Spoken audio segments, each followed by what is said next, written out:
Today we're looking at handlebars, or as the cool kids call them, integrated cockpits. Behind a set of wheels, these are probably the best upgrade you can make to your bike. So today we're going to talk about why they're so important, what to look for when you're choosing one, some of the pitfalls surrounding compatibility, and finally I'll talk you through these 10 different bars I have here and we can do a bit of comparison of the specs. Finally, I'll give you a comparison of these 10 bars I have here, go through the specs, go for the weights, and finally I'll give you a recommendation of which one I think is good for you.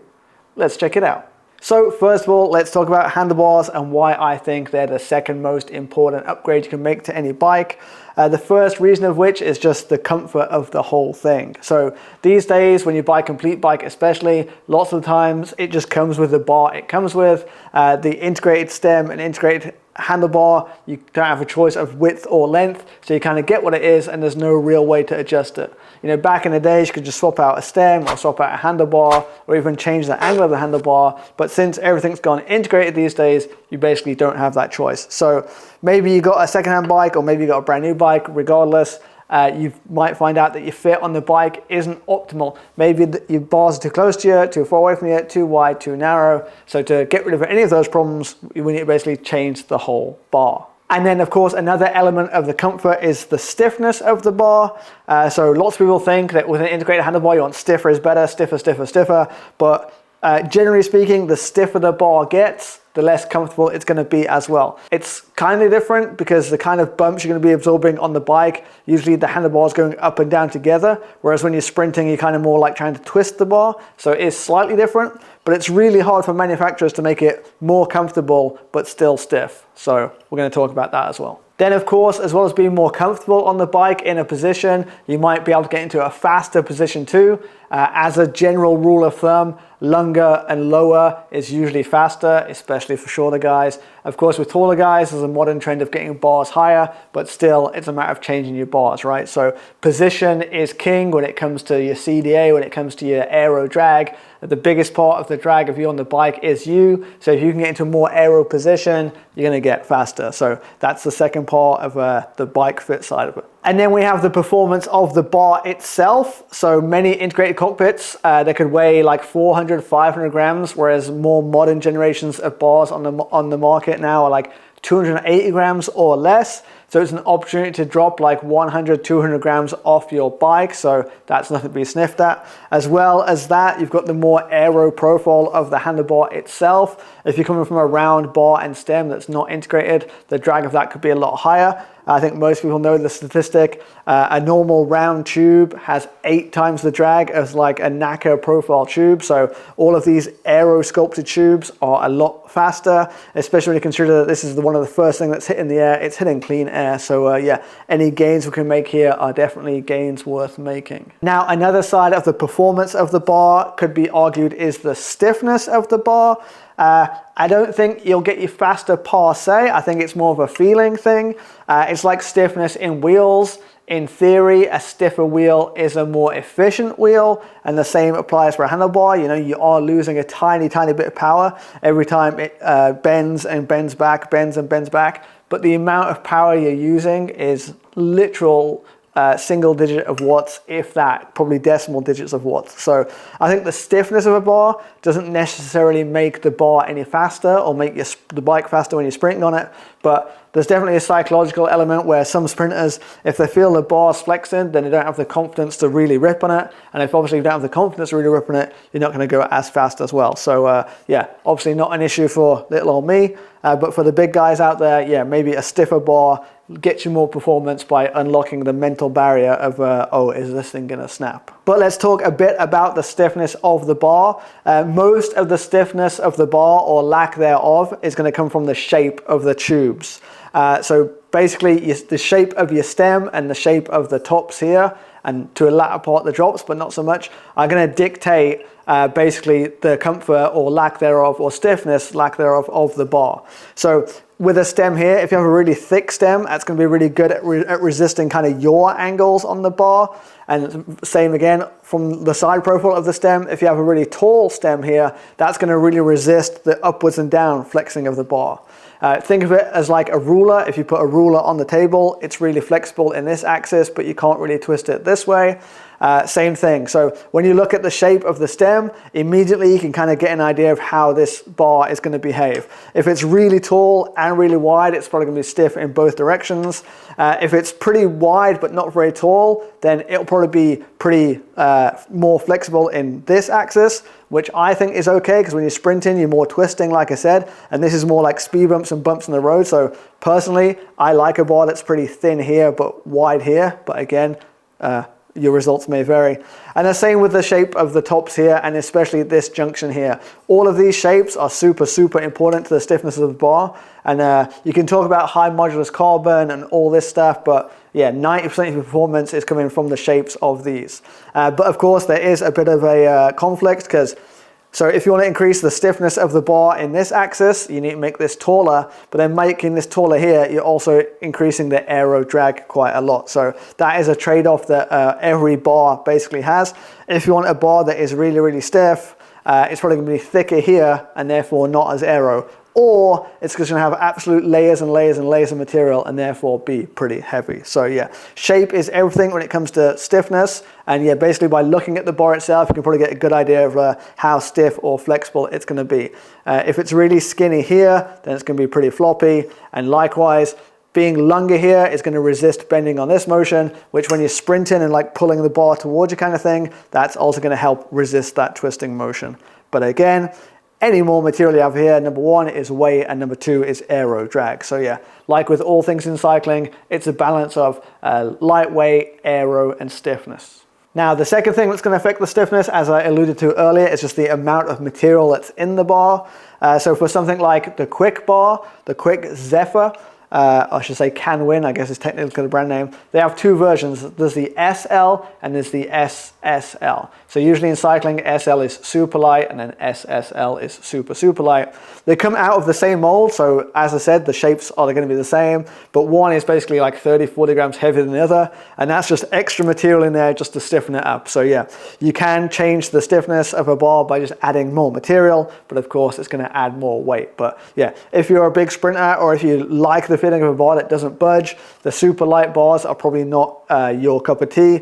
Any material added is probably going to help you stiffen up the bar and get a bar that you prefer. And then maybe the thing that has the least impact in the stiffness of the bar is the type of material used. So yeah, you hear more and more people talking about different moduluses of carbon fibers and their stiffness. It does have an effect, but compared to the shape of the tubes, the effect is pretty small. And usually as you go more high modulus and add that stiffness, the bar is also going to become more brittle, which means, you know, you're taking photos of your bike at the cafe, it falls over once and cracked. So yeah, not ideal for a handlebar, especially when your whole thing's internally cable routed. You know, you don't want to be changing bars out all the time. Most manufacturers of handlebars will say if your bike falls over just once, if you crash just once, if the bar does hit the floor, you should get your bar inspected and or just change it. Same with helmets, all that stuff. Yeah, officially that's their line and listen to them for sure. I don't think it's quite that bad. I think that's just them covering their ass, but yeah, definitely listen to them. And if you do take a knock on the bar, get it inspected, get it checked, especially take the bar tape off because there could be damage under the bar tape you've not seen. But yeah, that's another reason just to avoid the super high modular stuff, just because your bar is going to be brittle and you don't want to be changing bars every time you lay the bike down. Another thing I will say about weight, there's like a good way to do it and a bad way to do it. There are some brands that make super light bars, but they may not be very reliable, or they may just, not be coming out of reputable factories. Not going to name and shame, but we used to carry a brand of bars, and towards the end, the quality was kind of dropping off. They were super light, and my experience with them was positive. Like all the ones I had were fine, but there were some horror stories coming out of people having incidents with them. And so yeah, there are good and bad ways to do weight. If you do see a bar that is super, super light, make sure that you do your research and you see plenty of people have been riding it out there and stuff. We make sure that everyone we work with, we get them to send us all of their test reports for all of their drop tests and their fatigue tests as well. So while I'm a weight weenie and I love lightweight stuff, there's definitely good ways and bad ways about going the super light stuff. Now for this video, I was thinking of a way to test the stiffness of these bars.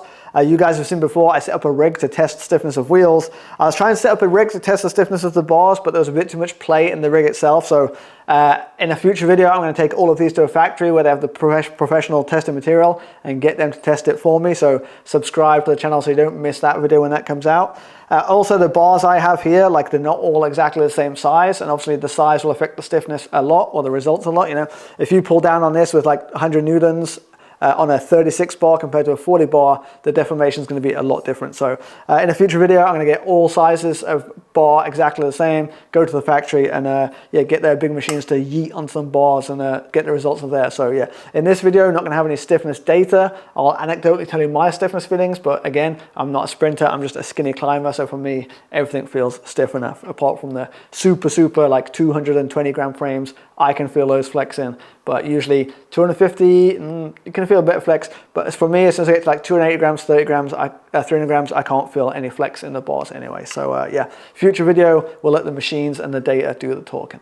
But when we're looking at bars, I think one of the biggest things that we're talking about earlier with stiffness as well is the shape, because the shape is not only dictating the stiffness, it's also dictating a lot of things. So number one is the one we talked about earlier, aero versus stiffness. So again, if you want a more aero bar, it's probably not going to be as stiff. But number two, just the ergonomics of the bar as well. So obviously more and more people are getting as close to the UCI rules as they can, and they want to get in as aggressive position as they can. So these days you're seeing lots of bars which have like wrist rest areas here. So put the hood on here with a bit of an intern, and then your wrist is in this nice little valley, and you can like hook your pinky on the hoods or just put your hand on the hoods or whatever. Yeah, so lots of bars are having features like this built in for those ergonomics or those different positions. All of this is going to depend on your riding preferences and what preferences you usually ride in. You know, if you're not that flexible in the lower back and you find yourself riding up pretty upright all the time, or even sitting on the tops a lot, then this feature is not something you need to look for. But if you do find yourself riding like that, you might want one of the bars that has a bunch of dots here or whatever to increase the grip, because if you're riding like this a lot, you may as well have it grippy. But if you do find yourself riding a lot in this position, especially on the flat, you probably have a bike fit problem, and you should probably get that looked at first. But yeah, so the position that you like to ride in most is going to dictate the kind of shape of bar you want. But just look around on websites, look at the shapes of the bars, and look at other people using the bars and see what kind of positions that they're going for as well. Especially bars like this. So this is probably one of our best selling bars these days, a very modern contemporary bar, the CRW HB01. As I said, it's got the position for the aero heads here, but it's also got some flare on the bars too. We'll talk about that a bit later. And yeah, that allows you basically just get a nice aero heads position when you're cruising along and trying to stay at aero. But then if you're going through corners in a crate and a bunch and you want to keep your elbows out and want to keep it stable, then you've got some flare on the drops for that. And then these new short reaches that we see these days become very popular. A few advantages to that, but one of them is, yeah, when you're sprinting, this part of the bar is not hitting your wrist, because essentially, you know, it's out of the way of your wrist. So yeah, a bar like this has all of these things in mind, and in my opinion, is a good kind of all-round bet. But some people don't like the flare, and some people don't like the tiny drops we have here. So we have lots of other choices that we'll talk about in a minute. But personally, this is my favorite bar these days. Got it on more and more of my bikes. And yeah, these smaller reach and smaller drop bars, you really feel locked in when you're doing a descent. And if you really want to go sprinty, then you still feel nice and stable. So yeah. So yeah, just in general, when you're looking at handlebars, you'll see two figures a lot, one called reach, one called drop. The reach is the difference between the center of where the stem would end and the front of where the shifters would go. So the reach is here, and then drop is the drop from the shifter height, or from the top of the bar, I should say, to the bottom of the drops here. So bigger the drop, the lower this will be, the bigger the reach, the longer this will be.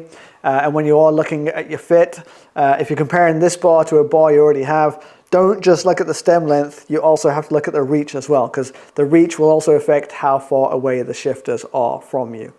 So yeah, something to bear in mind. But yeah, when you see the two figures of reach and drop, that's what people are talking about. Another thing to take note of, if you're comparing this bar or any bar to your current bar, stem length. Different manufacturers actually have different ways to measure the stem length, and it's a bit annoying. So basically what happens is, when this is on the bike, we're not perfectly flat here, we have a bit of an angle on it. Now traditionally when you measure a stem, you measure a lung here from the center of this point to the center of the steerotube. But if you're working out a bike fit or things like this, things are often done parallel to the floor. So instead of going at this angle, you're measuring flat, which the flat distance between here and here is shorter than the angle difference between here and here. There's a famous thing with, I think Patty was talking about in one of his videos with the Tavelo bars, like you order a 100 mil bar and it comes out as 110. That's because Tavelo are measuring it as 100 mil from here to here, and when you measure it from here to here, obviously it's a longer angle grade, so it measures a little bit longer. So yeah, usually on the website you can see the diagrams of how they measure it. On the Tavelo product page, it's very clear. They list length as a line that is parallel to the ground, but some people, they don't look that carefully, or they're just not used to it. They're used to just measuring a stem like this, and so yeah, the maths get messed up. But yeah, make sure you know what you're buying if you are really counting the last millimeter of measurements. So another thing when we're choosing a bar that we have to pay attention to is the compatibility. There's a few things for that. One of the main things, or one of the biggest showstoppers, will be the steerer tube length. OD1 or OD2 are some phrases you'll see mentioned around. Most common is OD1, that's 28.6 mil, the diameter of the steerer tube. But OD2, made popular by Giant, I think, 31.8 millimeter, so a slightly bigger steerer tube.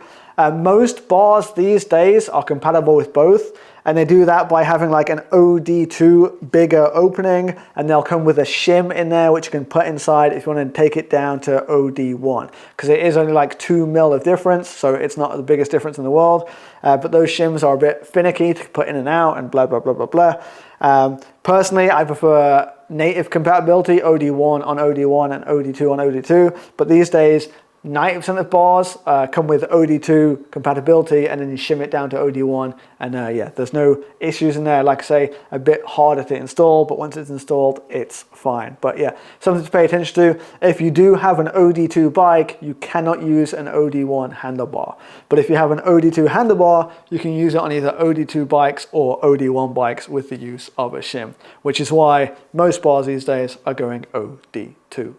One other thing when you're looking at the bars, compatibility-wise, is the cable routing. Is it internal or external cable compatible? Most cockpits these days are set up for internal cable routing, but your bike may not be set up for internal cable routing. The main difference is the number of openings on the bar. So this on the CRW HB01, technically not compatible with external cable routing. So cables go in this hole here, and then they don't come out the bar until they get here and go inside the bike. Whereas if you've got something that is compatible with external cable routing, like this SPAD, the cables basically can go in here, and then they can come back out here to go into your head tube or whatever. Or they can go in here and then come back out here, so you kind of have the choice. So yeah, if you are using like semi-external cable routing, where the cables go into the head tube of the bike or the down tube of the bike, then it's best to get a bar that has these openings here. You don't have to. I'll show you an example via B-roll. My Alley Sprint has the GANNA bar on it, which does not have these openings. And basically, all of the cables, they come out my shifters, they just run under the bar, and I just wrap them in the bar tape, and then they come out from the bar tape here and just go into the bike as usual. That's how we used to do it back in the day with normal handlebars. Never had a problem, so it's not really an issue.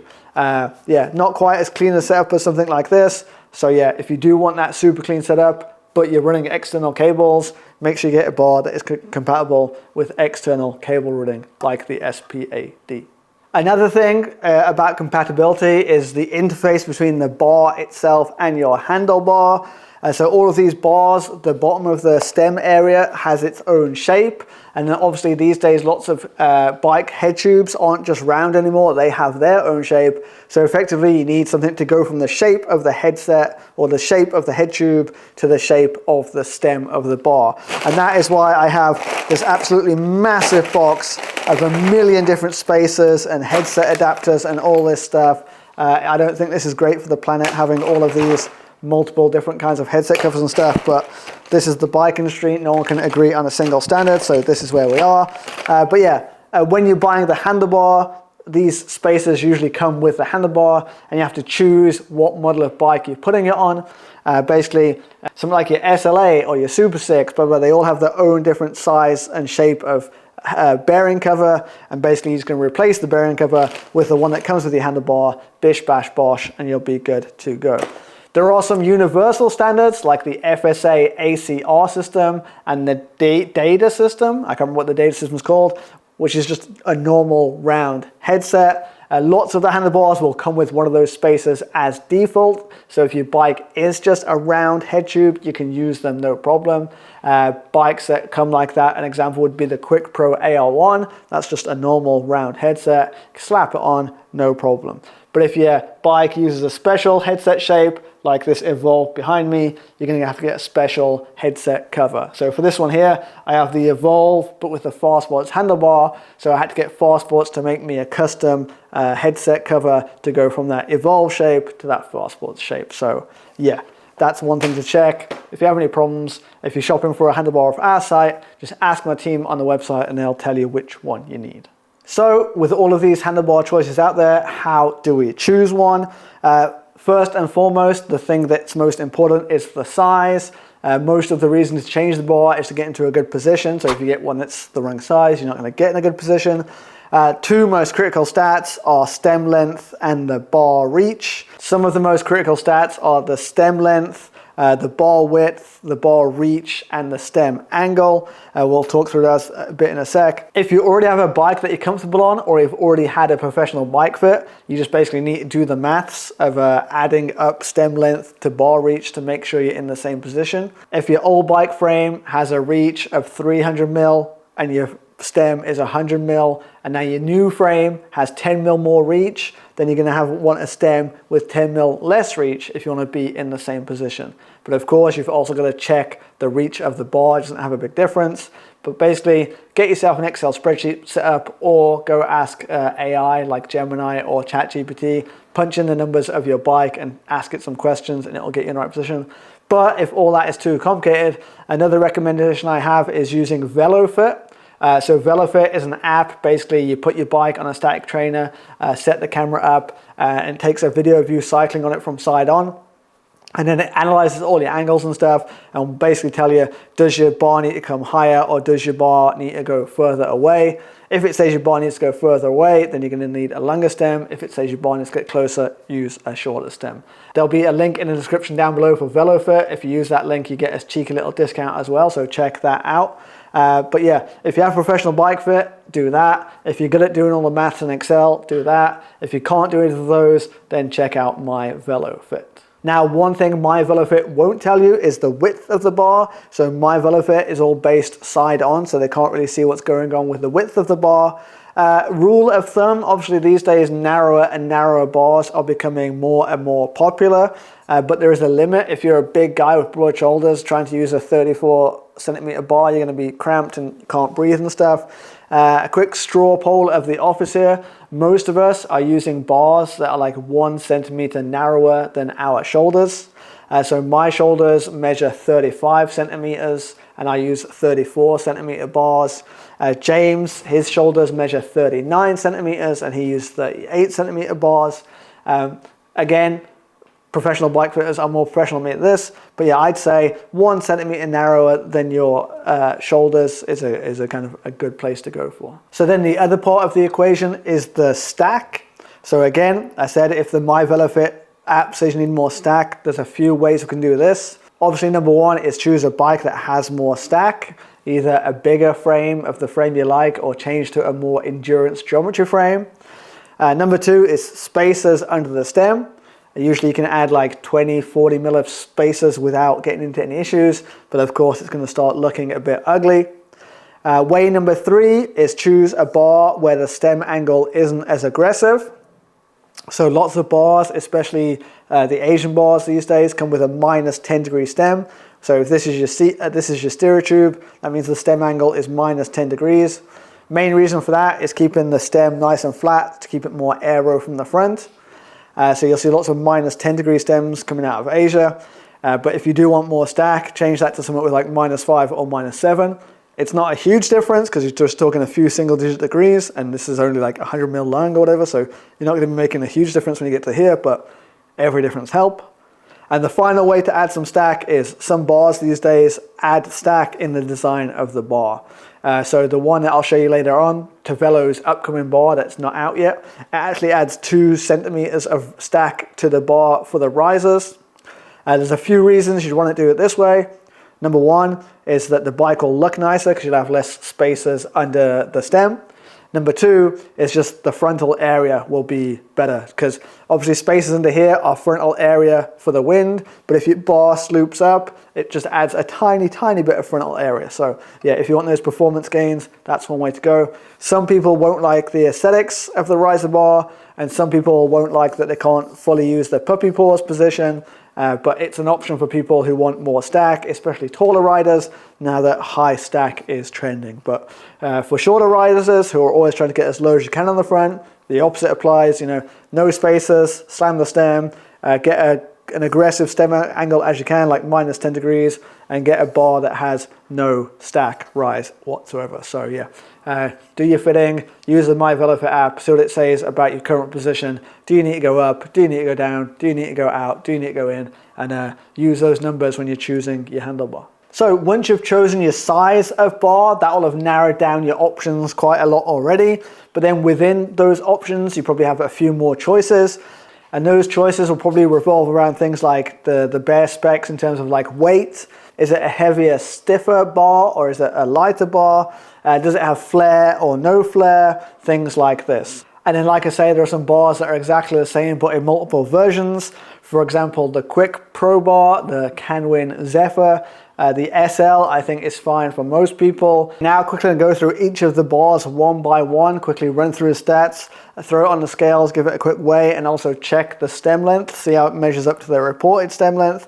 But first, as kind of like a benchmark kind of thing, I thought I'd get a very popular Western bar. This is the Vision Metron ACR 5D. This is the 3K weave version. This is a 100 by 40 centimeter size. Just weighed this, the bar itself 359.62 grams, and the GPS mount 42.27 grams. So pretty heavy bar and pretty heavy GPS mount, and that's without a GoPro mount as well. But this one, you can have internal cable routing, external cable routing. The cable routing on it pretty easy on this because you've got nice big holes. The whole bar also features a forward sweep. The idea behind this is essentially when you're in your climbing position on the tops, your hands are even closer, you can sit further more upright. But it does make the stem look super tiny.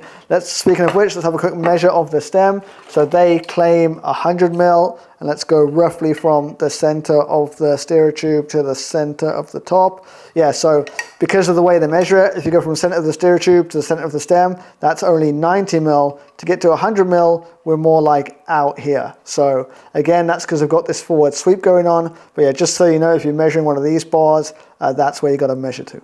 Price on this one, depends where you look. I looked around, tried to find the official price, couldn't really find it, but I found a bunch of sites selling it. Around $660 US, I think is the official price. Yeah, so $660 US for one of these bars. Yeah, that will be kind of a benchmark to compare to as we go forwards. Okay, the EXS Aerover bar. For the longest time, this was kind of like the poster child, the standard for Chinese bars. Before this, maybe lots of people thought that Chinese bars weren't super dependable. This was the first one that came along with a really nice looking bar, but also a good reputation, super stiff, all that stuff. And yeah, this was kind of like the poster child for ages. For the longest time, it was always out of stock in almost every size, and it was never cheap either. I think the RRP on this one is $450 US, so a lot cheaper than the FSA, but for a Chinese bar, it's pretty expensive. But yeah, it's a very nice all-round bar, and like I say, this was the poster child for ages. This is a 110 by 36. I just weighed this at 316.99 grams for the bar itself and 50 grams for this mount with the GoPro mount as well. So pretty heavy mount on there, 50 grams, as you'll see later on. That's one of the heaviest mounts we have. But the bar itself, yeah, great bar. Internal or external cable routing, OD1 or OD2, all that good stuff. In terms of sizes, narrowest bar is a 36, widest is a 42, so 36 maybe not quite narrow enough for super modern stuff. And stem length, the shortest is an 80mm and the longest is a 140, so enough for most people. Reach of the bar, 71mm, drop of the bar, 125mm, and stem angle of -10. Flare angle is 5.7 degrees, which works out to about 15mm between the center of the drops and the center of the hoods. Again, the EXS Aerover claimed 120. Let's stretch this out to 120 and see where we get to. So from the center of the stem, we go to about here. So yeah, more or less the center of the bar, maybe a little further back, but yeah, 120mm to the center. Okay, next on the list, a great budget bar, the SPAD. This bar, like I said, super budget. Why? $300 US for this bar. So $300 with everything you see here and with a spacer. This one is a 110 by 370. I just weighed this at 328 grams for the bar itself, so not super light, but definitely not sloppy. And the Garmin mount was 33.6 grams with a GoPro mount as well. Very versatile bar. We've got internal and external cable routing. Let me run you through some of the other stats. So narrowest bar is a 37, widest bar is a 39, only comes in 2 widths. Stem length wise, shortest is an 80, longest is a 120, so again, not a huge range there. Reach of the bar, 75mm, drop 130. So that's one of the biggest drops we have, a 130 drop to down here. So if you like a deep drop, could be a good choice for you. Stem angle, -7, so not as aggressive as all the other -10s. Flare, we've got like 9 degrees of flare, which equates to 20mm. 20mm difference between the center of the hoods and the center of the drops. Okay, SPAD, this one claimed is 110, so let's set this to 110, and then yeah, from the center of the steer tube, pretty much bang on the center of the bar. So yeah, I'd say this is pretty accurate. Yeah, 110, so if you buy a SPAD, just do what it says. And yeah, just a good budget all-round handlebar. Next up, we have the Quick Pro Bar, the Canwin Zephyr SSL. So this is available in the SSL, the super light, or just the SL, the super light. The big sprinters like the SL version, but for most people, the SSL version is fine. Chris Miller on his EL1, he had the SSL, the super light one, and he loves it, he says. So yeah, stiffness with Chris Miller. Again, Chris Miller's not a huge sprinter guy, but he's got watts. So yeah, if you're Chris Miller or below, this is definitely enough for you. But if you're a huge sprinter, maybe just get the regular SL version. This one here off my own bike, so it's a 120 by 34. We weighed this just 284.77 grams. So yeah, lives up to its super light name. The weight of the GPS mount was 32.97 grams, and that's including the GoPro mount. The GPS mount on this, not as refined, not as classy as the others. It's a bit basic. I mean, it gets the job done as it is, but yeah, I'd like it to be a bit more posh. But yeah, for the price and for what you get in terms of weight, you can't complain really. Let's go through some of the other stats. So going through some of the other stats, the thinnest bar, 34, so that's one of the reasons I like this bar, a very progressive size. As I said earlier, I like 34s, so this is one of the few bars that comes in my size. But the widest, we still get a 42, so if you're still old school, you want a really old wide bar, yeah, 42, they've got you covered. Shortest stem, a 70, so for shorter riders, you'll like that. And for the longest stem, we've got a 140, so that will be enough of range for most people. Reach-wise, a bit of middle of the road, 75mm reach. I think that's pretty acceptable to everyone. And the drops, also very middle of the road at 125mm. Stem angle is -8, so not super aggressive, but also not aggressive.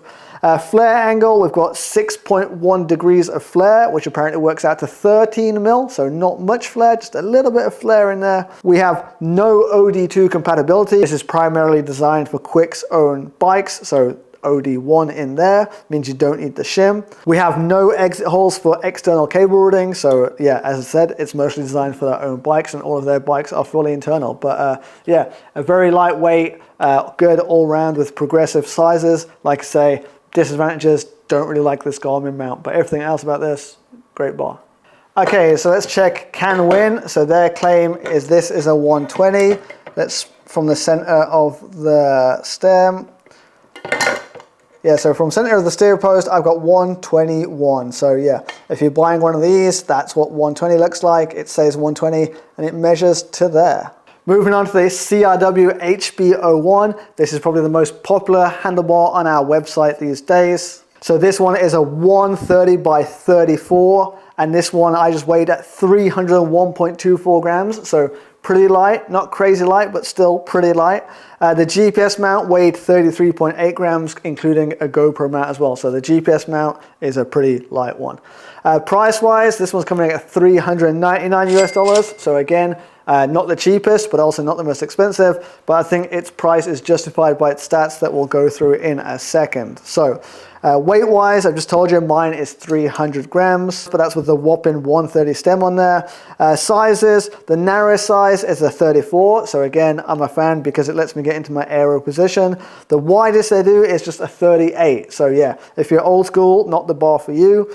Stem lengths, they come in an 80 up to a 150. Yes, if you are Paddy and you need a big, long black stem, they have you covered with a 150. Reach, this has the shortest reach of any of our bars, just a 70 mil reach, so super short reach on there.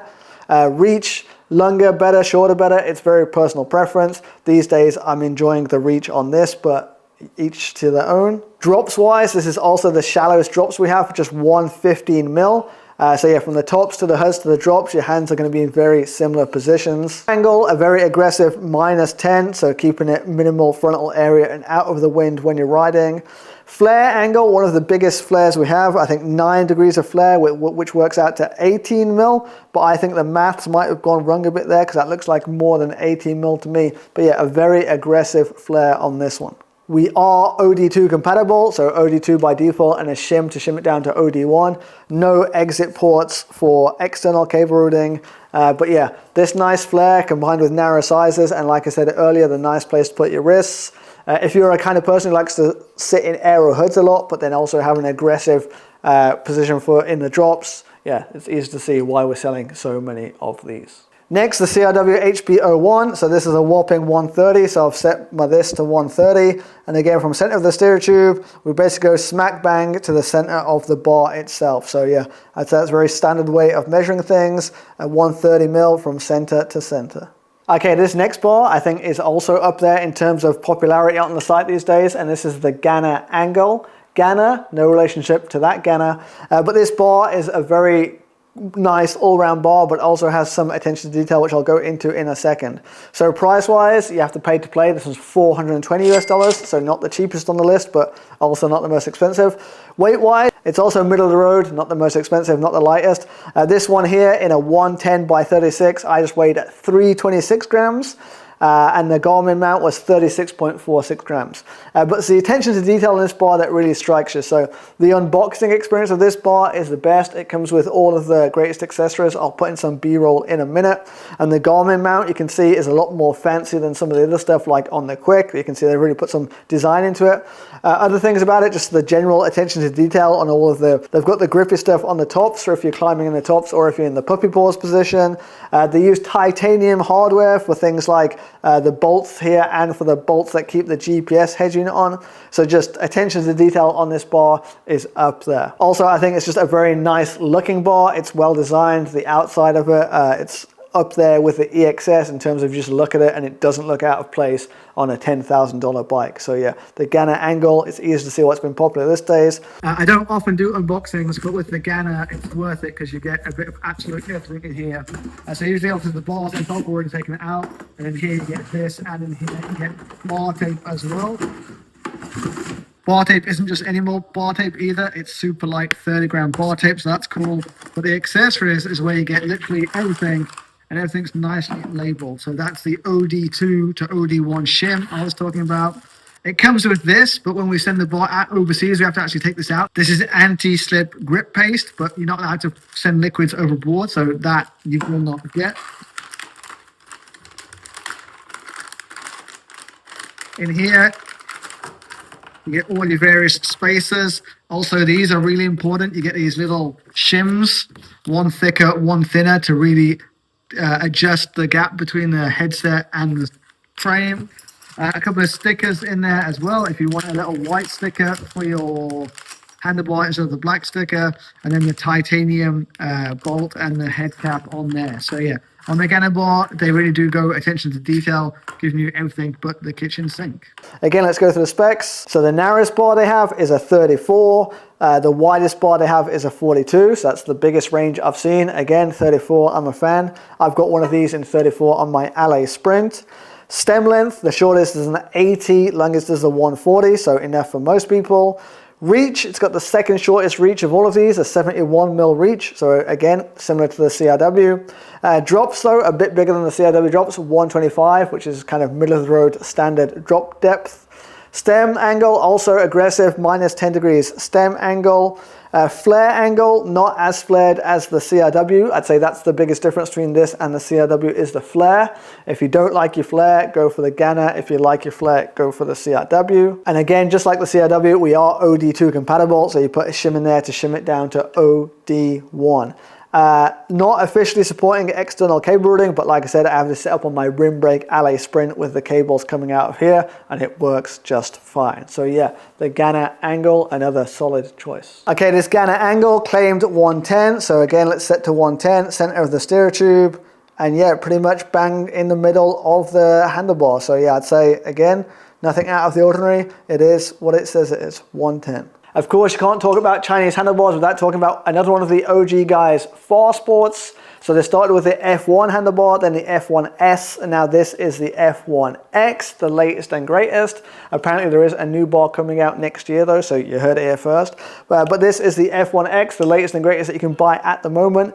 This one in a whopping 140 by 36 centimeters. I weighed this one just at 314 grams for the bar itself. And the GPS mount was the lightest at just 30.69 grams, but that was without the GoPro mount. So you got to put another 10-ish grams for the GoPro mount on there too, I guess. But a very nice looking bar. You have like the marble finish on it and the stealthy black graphics. Design of the bar itself is also just pretty timeless looking design. A big chunky stem, so what I was saying earlier about stiffness, if you want stiffness and lightness, you put all big chunky shapes on it, and you can see here we've got those big chunky shapes. So yeah, this is a very stiff bar if that's what you want. But let's go through the other stats. So RRP of this one of the more expensive ones on the list, $499 US. So yeah, one of the most expensive Chinese bars out there. Sizes, narrowest size is a 36, widest is a 42. Stem length, shortest is an 80, all the way up to what I have here, the 140. Reach, kind of middle of the road, 75mm reach. Drops pretty deep, 127mm of drops, so pretty old school in that sense, but not good, not bad. Stem angle, also the aggressive minus 10 degrees stem angle. Flare angle, no flare, so yeah, pretty old school, like zero flare, so if you hate flare on your bars, a good choice. OD2 compatible through the use of the shim, which is in here at the minute. And yeah, a whole bunch of different spaces available to go onto different bikes.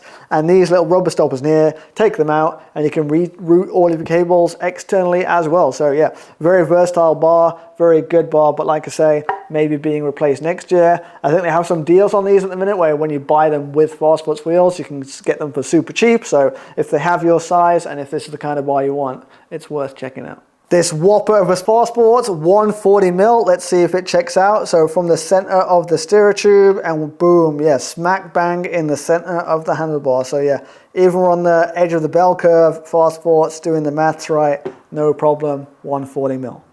This bar has been one of the other most popular bars on the site in the last 12 months. This is the Tavelo Avro Gen 1. Super good all-round bar, and one of the most attractive things about it is its price, just $300 US. It's a good all-rounder, like I said, and it doesn't cost too much, so it's easy to see why it's popular. This one in my hands here is a 110 by 36. I weighed it at 352 grams. So of all of these bars here, it is on the heavier side, but you know, it is a budget bar, so that kind of makes sense. I weighed the Garmin mount to be 33.31 grams, but that's without a GoPro mount, so add a few grams for a GoPro mount. Other stats that we can go through, so the narrowest bar is a 36 and the widest is a 42. The shortest stem is an 80 and the longest is a 140.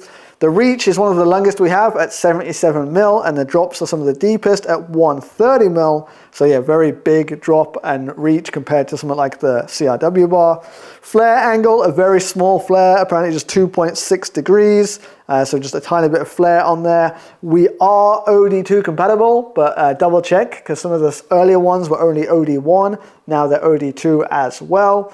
No external cable routing holes, but we do have little dimples on the top for grip and stuff like that. So yeah, another budget option if you're after something nice and cheap and cheerful. And like I say, this is the Gen 1.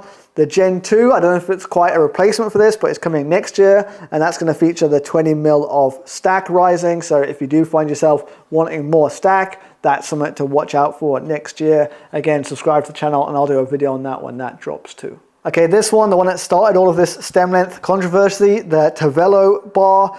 So this is claimed 110, I've set to 110. And if we go from the center of the stereo tube, you'll see we're pretty far back in the handlebar, nowhere near the center of the handlebar. Again, I've told you the reason before, it's because they're measuring like this when the bar is like this. But yeah, so take a note that if you do get a Tavelo bar, when you order a 110, in common speak, it's probably going to be more like a 120. So that's an extra 10mm there. So yeah, I think you can just add 10mm to the measurement and you'll be close enough. So if you want a 120, order a 110. If you want a 100, order a 90, etc., etc. Next up is the Evolve Krueza Apex. So this is seldom sold on its own these days. I think one of the reasons is they're not making enough of them, and so because the Evolve frame comes with this handlebar, they're trying to save the bars to go with the handlebars. If they sold all the bars, then they'd have none left to go with the frames. So yeah, pretty hard to come by these days, but maybe that'll change in the future. Another good all-round bar, if you're picking up the Evolve, I definitely recommend getting this as a bar for it, unless there is one thing about it that you just don't like. We'll run through what that could be in a minute, but first let's go through the headline stats. So this one in my hand is a 120 by 36, and this one weighed just 314 grams. So yeah, not the lightest, but up there, very competitive weight on that one. Good job on that. And this fancy GPS mount as well, just 30.22 grams. So yeah, a very nice piece of kit, nice engineering on this mount.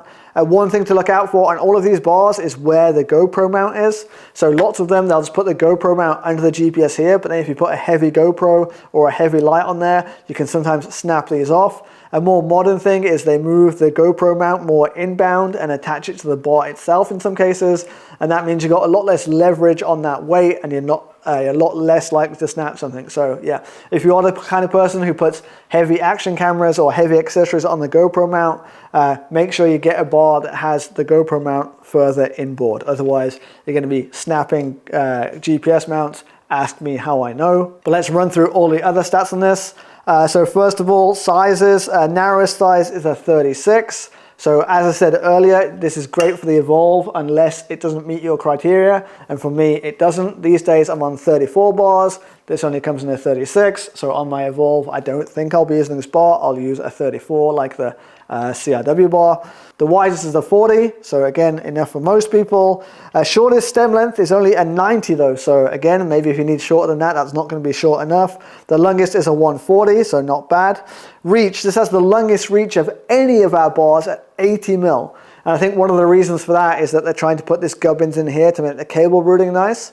So the idea of this is that the cables can go in and out a lot easier to route, and also a lot cleaner appearance in the transition between the shifter cables and the bar. But a result of that is that the reach has grown as well. So 80mm reach, when some of our bars have 70mm reach, this is why you can't just look at stem length, because you're essentially getting another centimeter of reach there. So yeah, make sure you do the maths if you are picking up one of these. Drops are also the second deepest drops of all the drops at 128mm. They're very deep. Flare, we've got a moderate kind of 6 degrees of flare, so I guess acceptable for most people. It's kind of middle of the road, non-offensive kind of numbers. Again, as this was primarily designed for their own frame, which is OD1, we only have OD1 compatibility, no OD2 compatibility. But conversely, we do have external cable routing options. So if you did want to put this on the bike with external cables, you can pop these out and the cables can come out there and you'll be all gravy. So yeah, the Krueza Apex, another decent choice. Okay, the Krueza Apex claims 120, we're set to 120, and we go from the center of the stereo tube, and yep, pretty much smack bang middle, maybe a little bit towards the front, but again, this has a huge claimed reach of 80mm anyway, so yeah. But 120mm, I'd say, yeah, they are on the money. Next, we have the Quick Pro gravel bar. I believe they call this the Canwin Aeleous, something like that. Again, this is the SSL version, so the super light version, but it's very obviously a gravel bar with gravel stats to match. So let's go through those stats. So being a gravel bar, its stats are going to be very different to some of the other bars on here. So this one in my hands here is a 38 by 100 and it weighed just 308.62 grams. So very light for a gravel bar. The GPS mount, again, it's that same Simple Simon stuff on here, 34.76 grams for that. Size wise, as this is a gravel bar, the widths are kind of all a bit wider. So the narrowest on this is a 38 and the widest is a 44 measured center to center. Reach wise, we've still only got 70 mil of reach, and drop, we've got 125 mil of drop. Stem length, shortest stem length is a 70, longest is 100, so that's pretty short, you know. It makes sense because usually gravel bikes are built to have bars with shorter reach and wider bars to keep the handling kind of nippy still. But yeah, if you are putting it on another bike or you do need more options in terms of stem length, that could be an issue. Stem angle is -8. I think that makes sense because you don't want to be quite as aggressive in a gravel bike position usually. Flare angle is obviously the big showstopper here. We've got 20 degrees of flare angle here, which means center of the drops is like 43 mil wider than the hoods-ish. Obviously gravel, that's all the trend, so it is what it is. And again, we have no OD2 compatibility just because this is designed for their own bikes. Yeah, so this is a good option if you are getting the Quick Pro GR1, but you can also buy it separately to put onto another gravel bike build if you're looking for a very lightweight gravel bar. Okay, the Canwin Aeleous, the gravel bar claimed is 100. I've set my calipers to 100, and from the center of the steer tube, yeah, again, so this bar has a bit of curve on the front, so it depends on whether you take that into account or not. But yeah, from the center of the steer tube, we're a little far back in the bar, I'd say. Yeah, but I think that's because of the curve of this bar, but close enough that I don't think it's going to set your math off too much. But if you're on millimeter precision, just know that, yeah, 100 is only going to take you not quite to the middle of the bar. Now this last bar, a bit different. I don't have all the deets on it, but this is the prototype. This is the new Tavelo bar I was talking about with the extra 20 mil of stack on it. This is James's bike, so he threw this on the bike for his Everesting. I wanted a bit more of a comfortable position for the Everesting, or I should say Everesting attempt. Sorry, James. So this is a prototype. None of the stats are final yet, so I don't want to go into it too much. But yeah, basically next year, this is coming out early next year, and yeah, a nice bar. The Tavelo Gen 1 bar has sold loads and have been super dependable, so I assume this will be the same. But yeah, just a bit more contemporary, so you know, a bit more stack on there and a bit more flare on there. But if it's anything like the original, this is going to sell like hotcakes and be a good option for those people who want the extra stack. So yeah, coming on the site, I think mid-January-ish. Okay, after this mammoth video, you should be now equipped in your own mind to make a decision about what to look for in a bar, what's important for you and what isn't. But if you're still not clear, I guess I can give some kind of general recommendations or what I think is good for who. If you're after kind of an all-rounder contemporary bar that is going to see you well, like stiff enough, light enough, and ergonomic enough, I think my default go-to recommendation these days is the CRW HB01. Especially if you're more of an aggressive kind of racer kind of guy, it definitely lets you get in that aero heads position, and then still gives you like the stable drops for a bit of an argy-bargy or whatever. So yeah, if you're after something contemporary and aggressive and fast, I'd say the CRW HB01 is the easy recommendation to most people. For those looking for a budget bar, I think either the Tavelo Avro Gen 1 or the SPAD are both good options. Choose whichever one looks nicer on your bike or has the sizes or the other compatibility issues we talked about earlier. Both those like $300 bars, great value.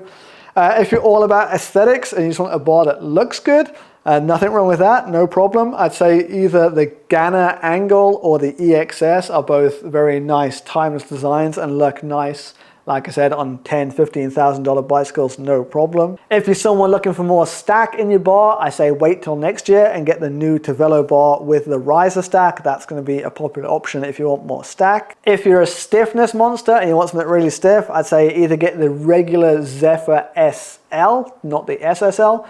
Again, our Conti team is a sprint team. Martin Lass, former World Tour sprinter, he's done all of his races on the SL. Stiff enough for him, definitely stiff enough for you.